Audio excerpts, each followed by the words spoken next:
Hello and welcome to One Called Mama. I am your host, Samantha, and I'm so glad you're here today.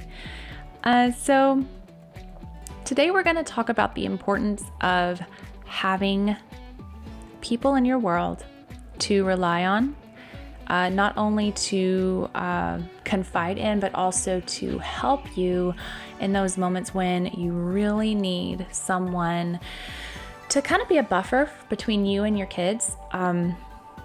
This is so important. And I think in our American culture, we have really idolized and idealized this whole concept of being able to do it on our own. You know, pick yourself up by your bootstraps and figure it out, make it happen, work harder. If that's not enough, work even harder. And there is a very, very dangerous side of that. You know, I am all for working really hard. The problem is that when it becomes all about what you can do in your own strength, then you will eventually find that you have nothing left to give. And I want to share something with you. It's something I'm extremely not proud of. And something I did apologize to my daughter for. I was putting her and my son down for a nap yesterday, and he's almost 2 and she's almost 4. So I was putting them down. I'm trying to get her to be still and quiet. I'm nursing him, trying to get him to, calm down, relax. And she keeps moving, she's bumping me, he's feeling her move and she's talking to me, and it's very, very frustrating because the more that she does it, she keeps waking him up and I'm getting more and more frustrated. I'm getting more and more impatient. And I finally get him to the point where he's like shut his eyes and he's getting to where he wants to kind of be quiet and go to sleep. But he has these toys still in his hands from when I started putting him down. He has like 2 trucks and he clanks them together. Well, she hears that and thinks, oh, I can get up and I can talk and move, and he's awake. And so she does that. And there is no excuse. But she sat up and she's like right behind me. And so I smacked her real softly, but I smacked her on her forehead, like on the side of her head. And it really hurt her feelings. It really upset her. And I immediately told her I was sorry and that I shouldn't have done that. And she fell asleep shortly after. Once he was asleep, my general rule is I put him down and then I turn over and I snuggle her to sleep. And then I get up and do whatever it is I need to do. So, I didn't feel like that was an adequate apology. So when she got up from her nap and she had totally forgotten it or didn't, she was over it, I got down on her level and I looked her in the eyes and I said, I am very sorry for slapping you on the head. That was not nice and there's no excuse. I shouldn't have done that. I said, I'm very sorry. And she said, it's okay, Mommy. If only we could forgive as easily as children forgive. So the reason I share that is because after I had done that, I was processing it. And I was laying there nursing him, feeling awful. And I was processing, I'm like, why did I just do that? Why can I not control my anger? Why can I not control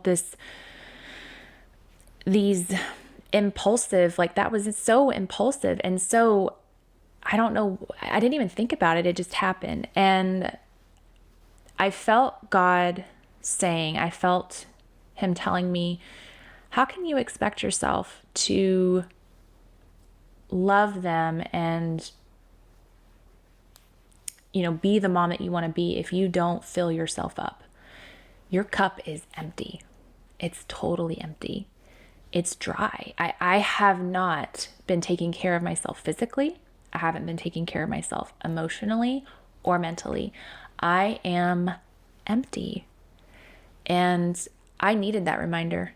How on earth can I expect myself to behave in the way that I want to behave, to treat my children with respect and love, the way that they should be treated, if I am not even giving myself what I need to do that? I can't give from an empty cup. And it was just the realization that I needed, the reminder that I needed, that I have got to take care of myself. And for me, I know that it's always first, it's spiritually, it's emotionally, and it's physically. Spiritually always comes first.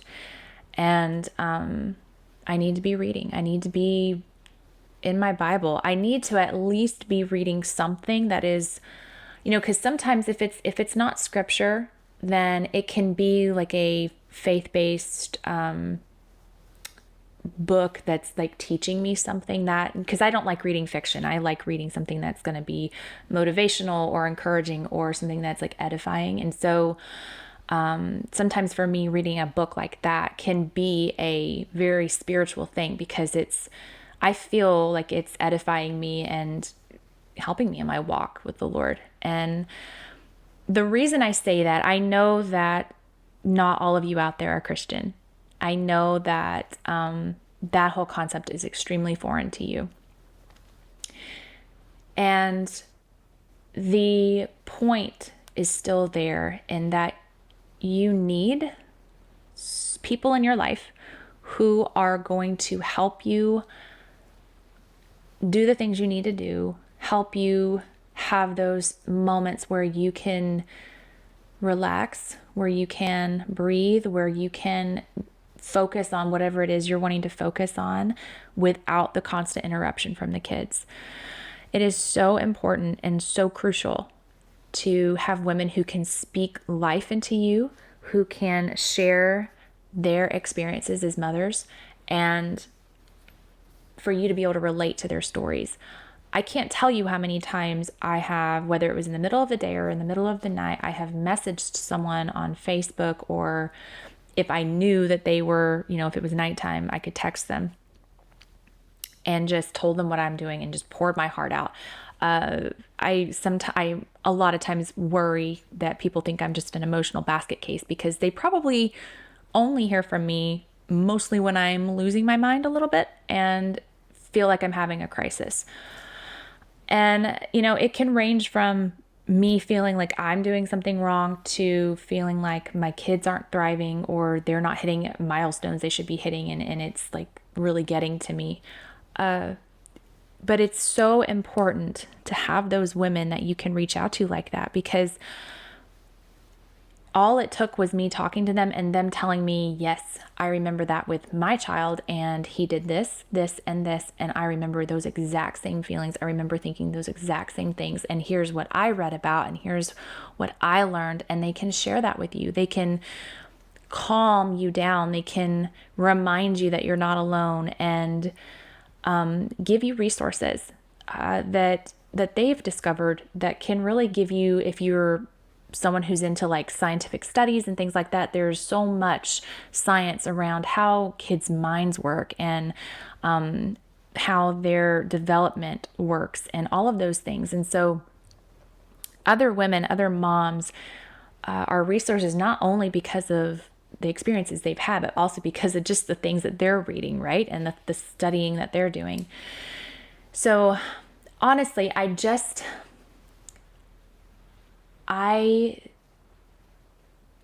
am so amazed at how God can place people in your life at just the perfect moment. And there's one friend in particular, I went to college with her, but she was kind of on her way out when I was coming in. And, we connect. I think we're friends on Facebook, but I really never spent much time around her. And she actually moved off to the UK, and she's back now. But I saw her posts and things on Facebook, and I saw what she was sharing, and kind of the holistic, gentle parenting life that she was living. And when I would have a moment of crisis and I would think about, oh my gosh, who can I reach out to talk to about this? She was who came to mind. And it's funny to me when you think about how your Facebook or your social media or whatever it is can have such a huge impact on someone. You're posting things and you're just, living your life, you're posting whatever it is, and people are watching that. And it's so funny to me because if she hadn't been posting those things and putting herself out there, I would never have known I could reach out to her and that we would be such, what's the word? We would be so similar in our parenting styles and in our thoughts and how we, want to raise our children and how we fail to meet that bar. And she's been a lifesaver. She has been absolutely she has saved me in so many ways. I remember one way in particular, it was in January, and I felt like I was at the end of my rope with our son because he is extremely affectionate, and you think that's a wonderful thing because it's a blessing. Your baby wants to snuggle all the time and he wants to cuddle all night long. The flip side of that is he never wants you to put him down and you don't really sleep very well.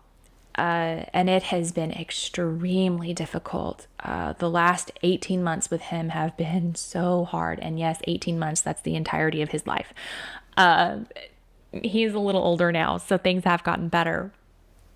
But in that moment, I was really, really struggling because I was touched out. I was audibly overstimulated from all of he's nonverbal too. So he whines and screeches and cries. So I was just so overstimulated and so just burned out because I'm sure a lot of you know this by now. It's pretty much everywhere. I see it in reels and stuff all the time now, but that as a mother, your fight and flight mode is activated when your baby cries. And so if you're in fight and flight mode, your brain is literally thinking it needs to either fight to the death or it needs to run for its life.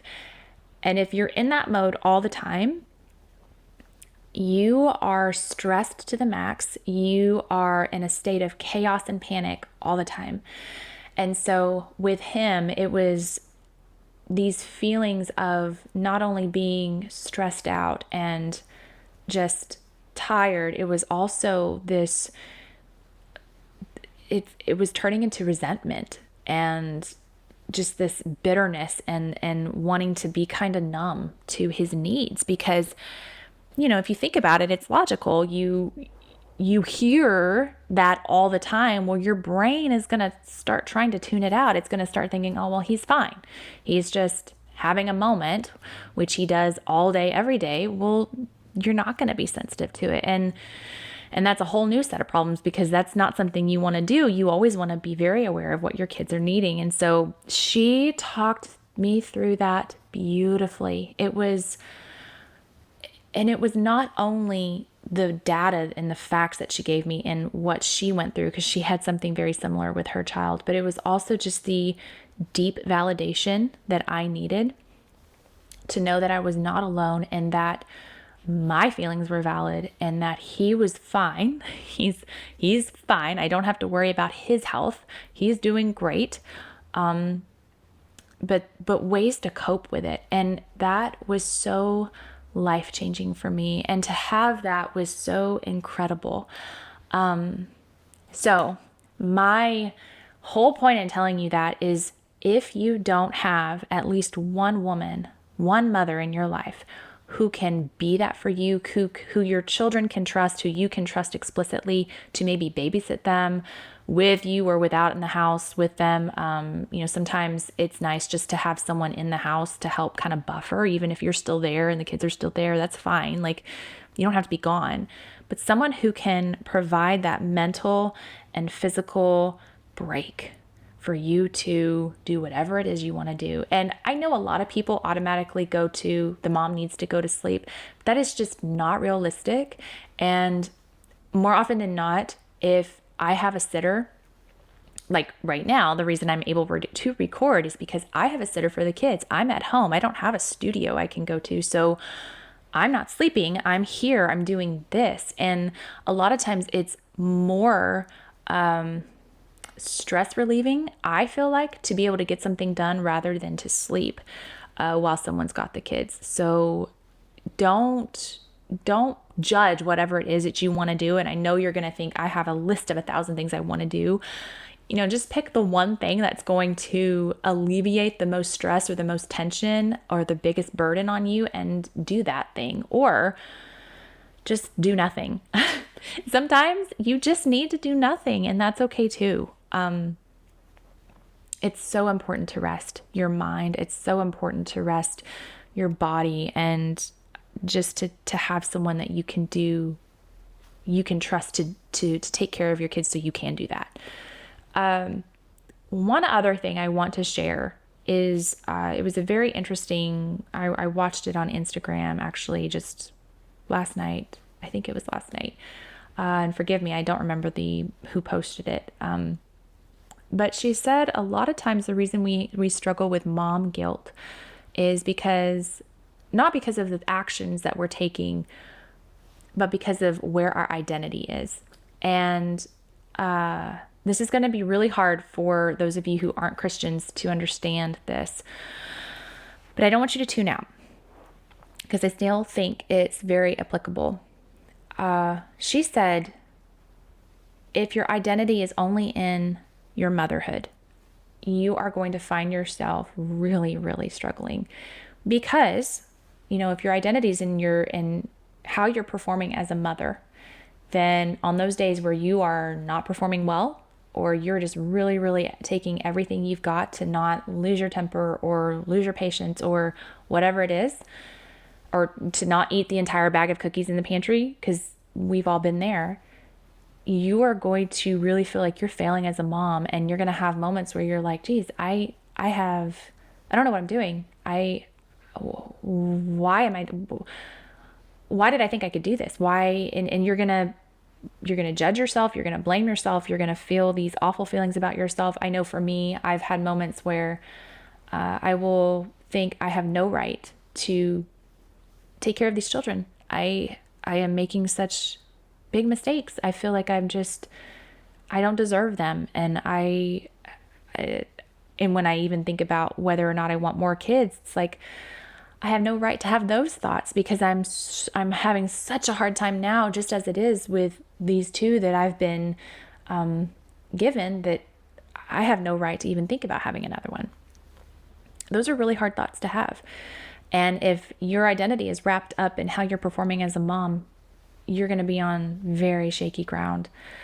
On the flip side, if your identity is in who you are in Christ, and how you are a daughter of the Most High King, and that He has saved you, He has bought and paid for you, that your sins are forgiven, and that He has chosen you, no one else, to watch your children. He has chosen you as their steward to take care of them. That changes everything. I mean, think about it. He knew beforehand everything you were going to do, every mistake you were going to make, every intrusive thought you were going to have, and He still chose you. He still chose you. Because it's not about you. It's about what He's doing through you. Let that sink in. It's about what He's doing through you. Because every time you make a mistake, every time you fail, which we're all going to fail, when you allow God to use it, when you apologize, when you take a step back, when you pray, when you ask for forgiveness, when you slow down, that is a witness to your children. And they see that. And when you apologize to them and they say, "That's okay, Mommy," man, that's a testimony. They're seeing Christ in you. I mean, even if you look in the Bible, all through the Bible, who did he choose? Who were his people that he chose as leaders? I mean, it's always the broken, and it's always the ones who had the biggest reason to not be picked, who had the biggest flaws, the worst baggage, and he picked them. So I just want to end on that. You are so much more than how you showed up today. And no one doubts that it's hard. It's so hard. And all I can say is you're not alone. And you only see about this much of the bigger picture that God has planned for both you and your kids. So that is all we have for today. I am so thankful that you are here and that you showed up with me. If you have any suggestions or comments, please feel free to email me or send me a message. I also, if you need a prayer request, have a prayer request, you need me to pray for you, I would be honored to do that for you. So have a truly blessed day, and I'll be talking to you again real soon.